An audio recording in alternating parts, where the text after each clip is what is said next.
உங்களை 2000ல் மீட் பண்ணேன்னு நினைக்கிறேன். ஃபஸ்ட்டு ப்ராஜெக்ட் எதுவும் நடக்கும்ல ஒர்க் பண்ணேன். அண்ட் ஐ திங்க் அது மர்மதேசமில் வந்து யூ டோல் மீ வந்து ரகசியம் வந்தது, அப்புறம் விடாது கருப்பு, ஸ்வர்ணரேகை, யந்திரப்பறவை, அதுக்கப்புறம் தான் ஒன் ஆஃப் த திங்ஸ் அப்போது எதுவும் நடக்கும் கொஞ்சம் ஒர்க் பண்ணது. அப்புறம் ருத்ரவீணையும் போது இன்னும் அதிகமாக தெரிஞ்சுக்கிட்டது. அண்ட் 24 இயர்ஸில் வந்துட்டு உங்ககிட்ட பேசுகிற பல விஷயங்கள் வந்து திரும்பி திரும்பி ஆனால் ஆழமாக போயிட்டு இன்னும் அர்த்தம் உள்ளதாக ஆகிட்டே இருக்கும். அதே விஷயம் பேசுவோம், ஆனால் அது போர் அடிக்காது. ஏன்னா இட் இஸ் ஆல்மோஸ்ட் லைக் ஒவ்வொரு இடத்துலையும் நம்ம இன்னும் ஆழமாக உழறோம். ஸோ அந்த களத்தை முதல்ல செட் பண்ணிக்கிட்டு அங்கேயே உள்ள நோண்டி நோண்டி ஒன்று ஒன்று போயிட்டு திடீர்னு எனக்கு இதை விஷுவலாக சொல்லணும்னு பார்த்தா திடீர்னு வந்து எல்லாம் ரேபிட் டனல்ஸ் எல்லாம் ஜாயின் ஆகிற மாதிரி ஒரு எக்ஸைட்மெண்ட் தோணும். அவ்வளோ புஸ்தகங்கள் கொடுத்துருக்கீங்க. லேட்டஸ்ட்டாக கான்ஸ்டியூஷன் ஆஃப் இந்தியான்னு எனக்கும் என் ஹஸ்பண்டுக்கும் கொடுத்தீங்க. அண்ட் ஆர்ட் எக்ஸிபிஷன்ஸ்க்கு என்னை ஃபஸ்ட்டு ஒரு டீட்டெயில்டாக எக்ஸிபிஷன் கூட்டிகிட்டு போய் அதை பற்றி பேசினது வேறுன்னு. அதுக்கப்புறம் நான் ஆர்ட் கேலரி தொடங்குறப்ப கூட அதுக்கு ஆர்ட் பற்றி எழுதினது, டிசைன், ஆஸ்திரேலியாவில் ப்ரோக்ராம் பண்ணுறது, அதுக்கு அங்கே டிசைன். எனக்கு இன்றைக்கி கேன்வாவில் ஒரு டிசைன் பண்ணுறேன்னா கூட ஓஹோ இது அலைன் ஆகணும், இவ்வளோ ஃபாண்ட்ஸ் யூஸ் பண்ணலாங்கிற இந்த டிசைன் சென்சிபிலிட்டி, கலர் சென்ஸ் எல்லாம் எங்கேயோ என்னால் குவான்டிஃபை பண்ண முடியாது. இதுதான் நான் உங்ககிட்ட கற்றுக்கிட்டேன்னுட்டு. ஆனால் எனக்கு தெரியும் இதெல்லாம் எனக்கு ஆர்வம் இவ்வளோ வந்திருக்கு அப்படிங்கிறது. ஸோ நான் எதுக்கு இது இவ்வளோ சொல்கிறேன்னா, உங்கள் கதைகள் எல்லாத்துலேயுமே அந்த மாதிரி தேர் ஆல்சோ இன்டர் கனெக்டட். இன்றைக்கி வந்துட்டு இந்த வேர்ல்டு, லோகேஷ் கனகராஜ் வேர்ல்டு அப்படி இப்படின்னு எல்லாம் நம்ம பேசுகிறோம். எனக்கு வந்து டெலிவிஷன் இன்றைக்கி அதை ஒரு மீடியமாக நம்ம பார்க்குறப்போ ஒரு பெரிய ஆர்டிஸ்டிக் மீடியமாக கூட பார்க்கல. ஆனால் இன்றைக்கும் உங்களோட விடாது கருப்பு 2வது மர்மதேசம் சீரீஸை பற்றி அவ்வளோ பேசிகிட்டு இருக்காங்க. அண்ட் ரெப்பிட்டேட்டிவாக சில விஷயங்கள் இங்கே அங்கே கனெக்டட் இருக்கும். இப்போ நம்ம கீஸ்லாஸ்கி நம்ம ஃபிலிம் கிளப்பில் வந்து கலர்ஸ் ட்ரிலர்ஜி பார்த்தோம்ல, அந்த கேரக்டர் இங்கே வந்தாங்க, இந்த கேரக்டர் அப்படி வந்தாங்கன்னு பேசுகிற மாதிரி எனக்கு உங்கள் ஒர்க்கில் வந்து அதே ஆர்டிஸ்ட், அதே தர்ஷினி வந்திருக்க மாட்டாங்க, அதே மோன்ராம் வந்திருக்க மாட்டார், பட் அந்த கேரக்டரோட சாயல் இதில் இருக்குல்ல அப்படிங்கிறது வந்து எனக்கு தெரியும். ஸோ ஐ அண்டர்ஸ்டாண்ட் தட் வந்து சின்ன வயசுலேருந்து நீங்கள் பண்ணின பல விஷயங்களை உங்களை இன்ஃப்ளூயன்ஸ் பண்ணி கதையாக அங்கங்கே செதுக்கிட்டு வந்துட்டே இருக்கு. ஸோ இந்த விதத்தில் நீங்கள் 2வது வந்து விடாது கருப்பு பண்ணதோடு அதோட கதை எப்படி உருவாச்சு, அந்த களம் என்னவாக இருந்தது, ஃபைனலி நான் உங்கள் டெலிவிஷனில் பார்த்தது, இன்க்ளூடிங் நீங்கள் செட்டில் எப்படி ஹேவிங் ஒர்க் வித் யூ அந்த direction team also, script to அங்கே பெர்ஃபார்மன்ஸில் என்ன என்ஹான்ஸ் ஆகுதுன்னு பார்த்துருக்கேன். Can you take me through that journey? விடாது கருப்பு, மர்மதேசத்தில் விடாது கருப்பு எப்படி உருவாச்சு, எப்படி எடுத்தீங்க? மர்மதேசத்தில் ரகசியம் வந்து முதல் கதை முடிகிற ஸ்டேஜில் வெளியில் போய் ஷூட்லாம் பண்ணிட்டு வந்துட்டோம். கையில் கொஞ்சம் நிறைய எபிசோட்ஸ் இருந்தது. ஒரு 3 வருஷத்துக்கு போகிற மாதிரி ஒரு 10-12 எபிசோடுக்கு மேலே இருந்தது. அப்போ வந்து அடுத்து இதை தொடர்ச்சியாக பண்ணணும், ஏன்னா நல்ல சக்ஸஸ்ஃபுல்லாக போயிட்டுருக்கு. அப்படின்போது அதுக்கு தொடர்ச்சியாக ஏதாவது ஒன்று பண்ணணும். இந்திரா சௌந்தரராஜனுடைய விட்டு விடு கருப்பா அப்படின்ற ஒரு கதை அவர் வந்து பப்ளிஷ் பண்ணியிருந்தார்.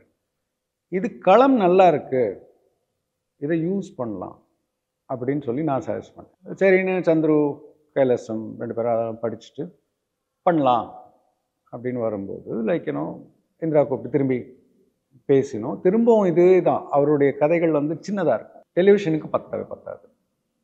அதனால் இதை வந்து எலாபரேட் பண்ணணும் அப்படின்னும்போது சில என்னுடைய தாட்ஸ் அதுக்குள்ளே இருக்குது. முதல்ல வந்து அது வந்து ஒரு பழிவாங்கல், ரிவெஞ்ச் ஸ்டோரி.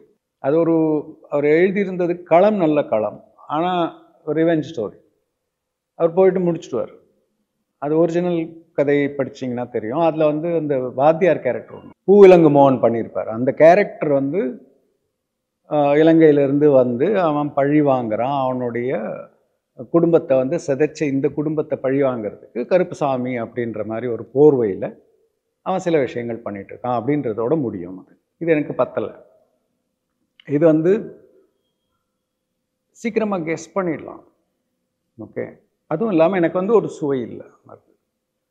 அப்போ தான் வந்து அந்த மல்டிபிள் பர்சனாலிட்டி கொண்டு வரலாம். அப்போது யாருமே எதிர்பாராத ஒரு கேரக்டர் மேலே வந்து அந்த யார் அந்த கருப்பு அப்படின்னு அந்த சீரீஸ் வரும்போது தமிழ்நாடு முழுக்க வந்து கேட்ட ஒரு கேள்வி வந்து யார் இந்த கருப்பு? இது வந்து எங்கள் செட்லேயே நடக்கும். ஷூட்டிங் பண்ணும்போதே வந்து யாருக்கும் தெரியாது. சார் சொல்லுங்கள் சார், யார் சார் கருப்புன்னு கேட்பாங்க. எல்லாருக்கும் ஆளுக்கு ஒரு கதை சொல்லி நீங்கள் தான் கருப்பெல்லாம் சொல்லி ஐ ரிமெம்பர் ஒவ்வொருத்தரும் ஒன்று தர்ஷினி ஒவ்வொருத்தரும் ஒன்று நினச்சிட்டு இருப்பாங்கன்னு. ஸோ ஒவ்வொருத்தர்கிட்டையும் வந்து நீ தான் கருப்பு, யார்கிட்டையும் சொல்லாதேன்னு சொன்னாக்கா அவங்க வந்து அப்படியே ஒரு அதில் இருப்பாங்க. ஸோ அந்த மாதிரி ஒரு விஷயம் உருவாகிறதுக்கு நம்ம அந்த மாதிரி ஒரு கேரக்டர் மேலே வைக்கணும், எதிர்பாராத லெவலுக்கு இருக்கணும். ஸோ அதுக்கு ஏற்ற மாதிரி அந்த கதையை வந்து மாற்றி எழுதணும் அப்படின்னும் போது திரும்பவும் வந்து சில ட்ராக்ஸ் தேவைப்பட்டது. உதாரணமாக வந்து அந்த கதையில் வந்து ஒரு பக்கத்தில் வந்து ஒரு ஃப்ளாஷ்பேக் சொல்லியிருப்பார்.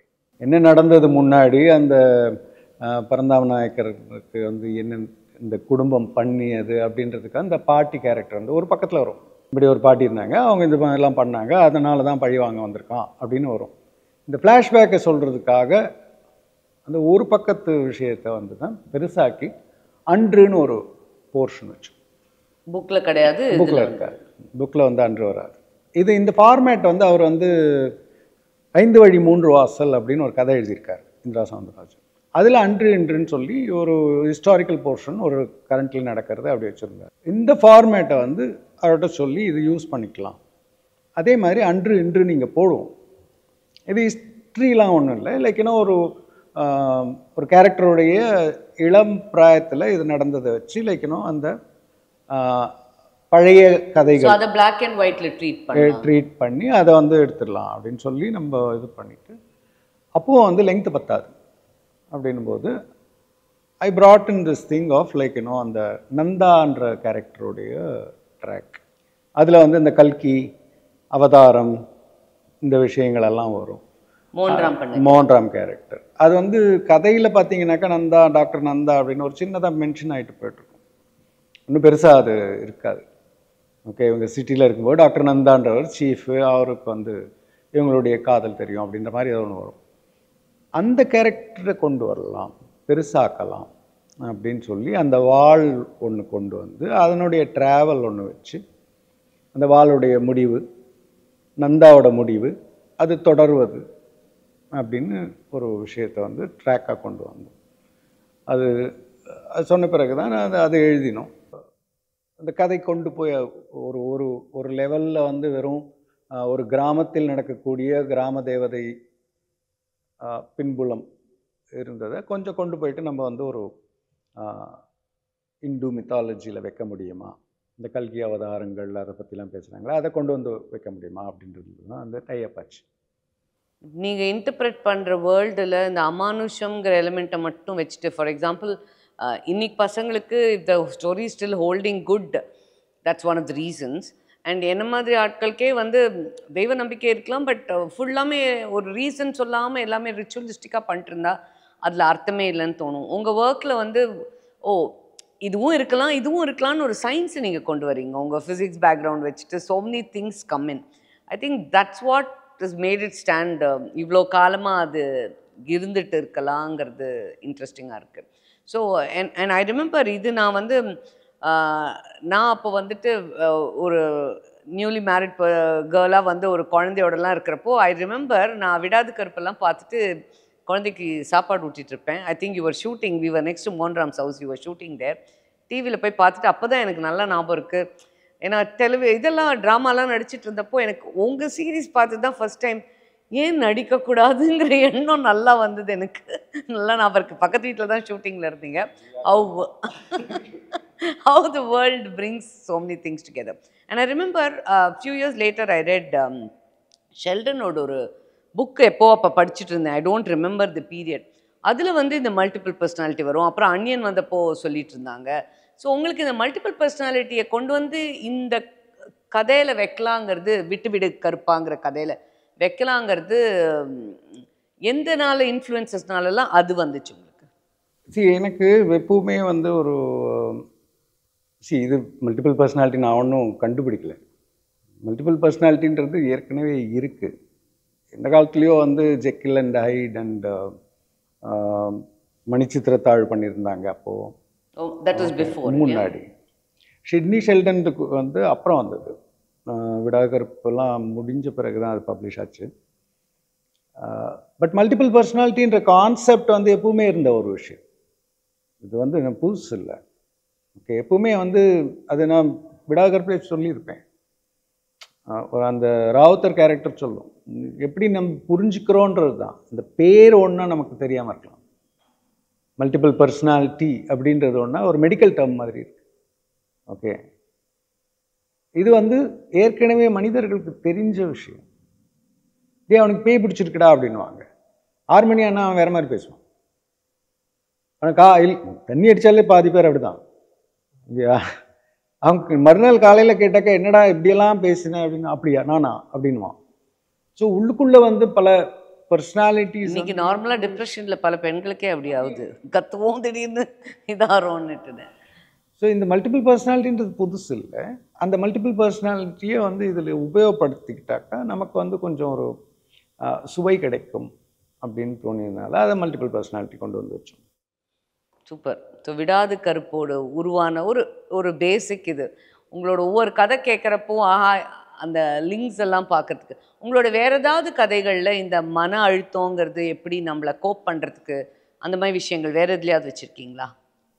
நிறைய. எல்லா கதைகளும் ஒரு கதை சொல்லும்போது ஒரு மனிதனை சார்ந்த கதையாக தான் இருக்கும் இல்லையா? இப்போ அந்த கதையை நம்ம சொல்கிறோம் அப்படின்னும் போது அவனுடைய மன அழுத்தங்கள் அதெல்லாம் டீல் பண்ணாமல் எப்போவுமே அவன் சிரிச்சுக்கிட்டே இருக்கிறதோ இல்லை எப்போவுமே அவன் அழுதுகிட்டே இருக்கிறதோ இல்லாமல் அவனுடைய மனம் நிலை, அந்த நிலைப்பாடு மாறுவது தானே கதை. அதில் தானே வந்து கேரக்டர்ஸ் இருக்கும். ஸோ அப்படி இருக்கும்போது அது எல்லா கதைகள்லேயும் அந்த மன அழுத்தங்கள் அதிலிருந்து அவன் மீள்றது இது வந்து இருந்துக்கிட்டே தான் இருக்கும். அவன் அவள் எல்லா கேரக்டர்ஸும். ஸோ அது இருக்குது, எல்லா இதுலேயும் இருக்கும். உதாரணமாக நடுவில்லாம் வந்து இந்த அமானுஷ்யம் இல்லாமல் சில கதைகளும் பண்ணியிருக்கேன் இல்லையா? சின்னத்திரை, பாலச்சந்திரன் சின்னத்திரைன்னு ஒரு 5 எபிசோட் 2 பண்ணியிருக்கேன். அந்த 2 கதை. நிழல் விளையாட்டுன்னு ஒன்று பண்ணியிருக்கேன். அதே மாதிரி பேச்சுலர்ஸ் பார்ட்டின்னு ஒன்று பண்ணியிருக்கேன். இந்த நிழல் விளையாட்டில் வந்து 2 வெவ்வேறு பேக்ரவுண்ட் இருக்கக்கூடிய 2 தலைமுறை. ஒன்று வந்து ரிட்டையர் லைஃப்பில் இருக்கக்கூடிய ஒரு கப்பல், அவங்களுக்கு ஒரு ரேவதி சங்கரன் பண்ணினதுல ரேவதி சங்கரன் அண்டு இவர். அதுக்கப்புறமா வந்து அதில் அந்த கேரக்டர் மெயின் கேரக்டராக வரவ வந்து லைக் ஒரு மாடர்ன் பொண்ணு. ஓகே, அவள் வந்து தனித்து இயங்கக்கூடிய பொண்ணு. அவள் வந்து ஒரு பிஜியாக வரும்போது இவங்களுக்கு இருக்கக்கூடிய ஒரு எதிர்பார்ப்புகள் ஒன்றுமே இல்லை. சிம்பிளாக இன்றைக்கி சொல்ல போனோன்னாக்கா ஒரு மருமகள் வரா அப்படின்னும் போது லைக் மாமியாருக்கும் மாமனாருக்கும் இருக்கக்கூடிய ஒரு எதிர்பார்ப்பு, இந்த மாதிரியான ஒரு எதிர்பார்ப்பு தானே அந்த. ஸோ அவங்க கேரக்டராக இருக்கட்டும், I remember some episodes of அவங்க ரேவதி சங்கரன் கிட்ட பேசுறது, காயத்ரி மேகா அவங்க வந்து காயத்ரி மேகா அவங்க வந்து பேச்சுலர்ஸ் பார்ட்டியில் the whole premise of I want to find out, எனக்கு வேறு எதுவும் வேணாம், என்னை ரேப் பண்ணது யாருன்னு தெரியணும். அதே மாதிரி எனக்கு ரொம்ப ஆழமாக நின்னது வந்து சிதம்பர ரகசியத்தில் ரஞ்சிதா நடித்த அந்த கேரக்டர் வந்து ஒரு ஃபாரின், அவங்கள வாசலில் விட்டுட்டு போவார். அந்த கேன் ஐ கம்மின்ங்கிற மாதிரி அந்த ஒரு டேட்டிங். இன்றைக்கி தான் அதை நம்ம பார்க்குறோம், உள்ளே வரலாமா, இல்லை நான் இந்த வீட்டில் இருக்கேன் அப்படின்னு சொல்லி அனுப்புவாங்க. எனக்கு அது ஆழமாக மனசில் நின்று இருக்குது. விச் இஸ் அந்த ஒரு ஒரு சர்டன் கதை சொல்கிறப்பவும் அதில் வந்து வெரி கண்டெம்பரரி எலிமெண்ட்ஸை ரொம்ப லைட்டாக அழகாக சொல்கிற லெவல் இருக்குல்ல. ஆக்சுவலி அவர் வரலாமா போகலாமாங்கிறது can I spend the night here அப்படிங்கிறது கேட்குறது. ஆனால் அது பட்டுப்படாமல் பண்ணிட்டு போகிறது.